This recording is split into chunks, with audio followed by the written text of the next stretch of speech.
Look, I'm gonna just say it right off the bat. School starting is right around the corner, and I know a lot of you are already dreading it. Maybe you're heading to a brand new school. Maybe you're going back to the same building, the same hallways, and the same people who made last year miserable. Either way, the reality is the same. It's happening, and you can't skip it. So you got two options now. You can spend the next 9 months complaining, dragging yourself through every morning, hating every minute, or you can treat this year differently and actually use it to build yourself up. That's what this video is about.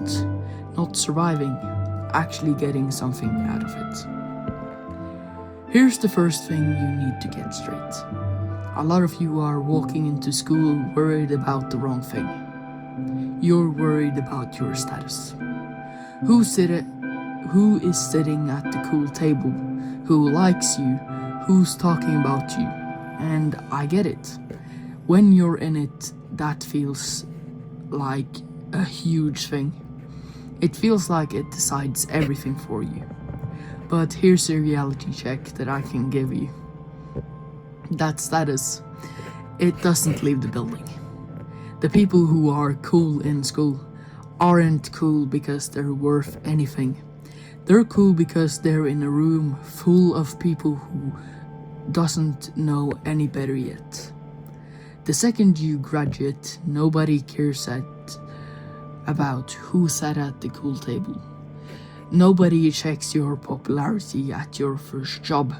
Nobody asks who laughed at you in 8th grade. So stop renting your peace to the crowd. The opinion that matters isn't the group's, it's the one you have of yourself when you're alone at night. I know how heavy this feels because I've been there. My worst year at school wasn't because of the work school gave me, it was because I spent the whole year trying to fit into a group that didn't actually want me there.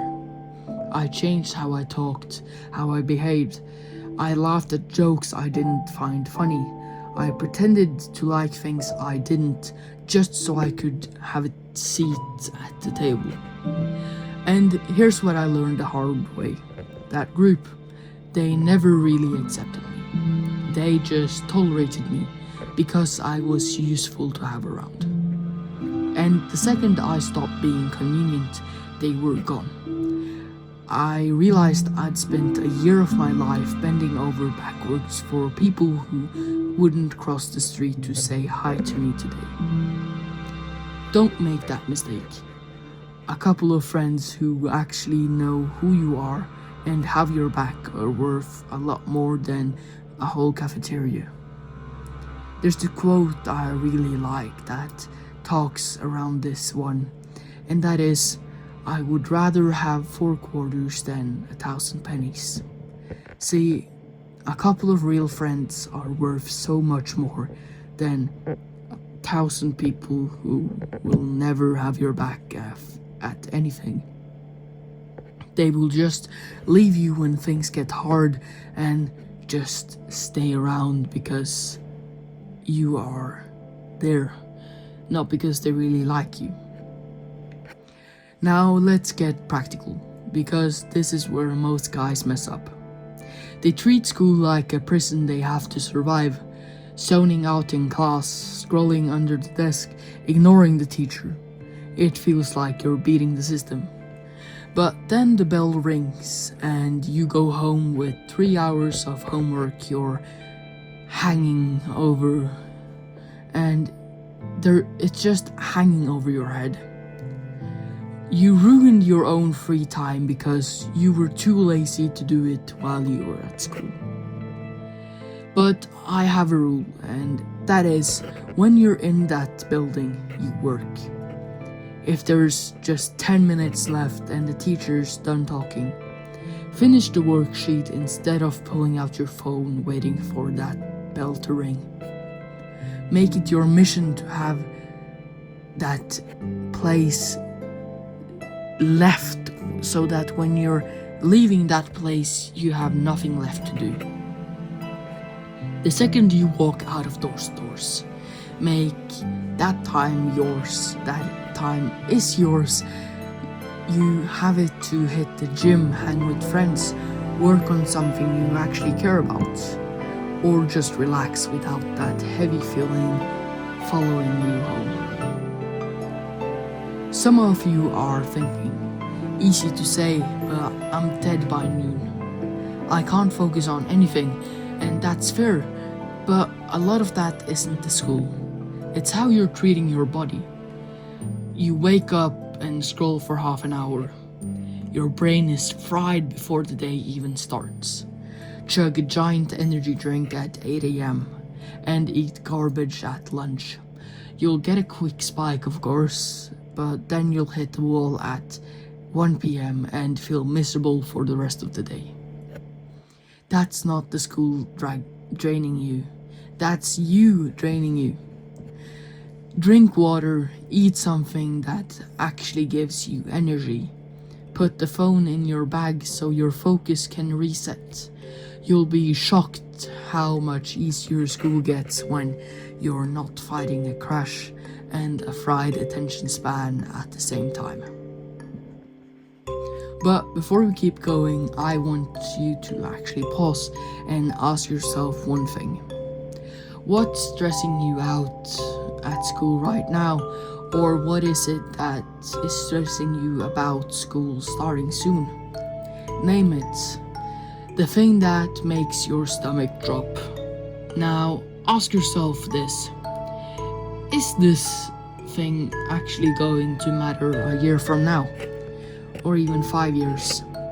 If you're honest, most of it won't. And that's not an excuse to ignore. Real problems.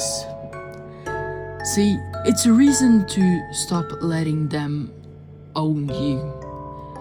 Real problems will eventually be dealt with.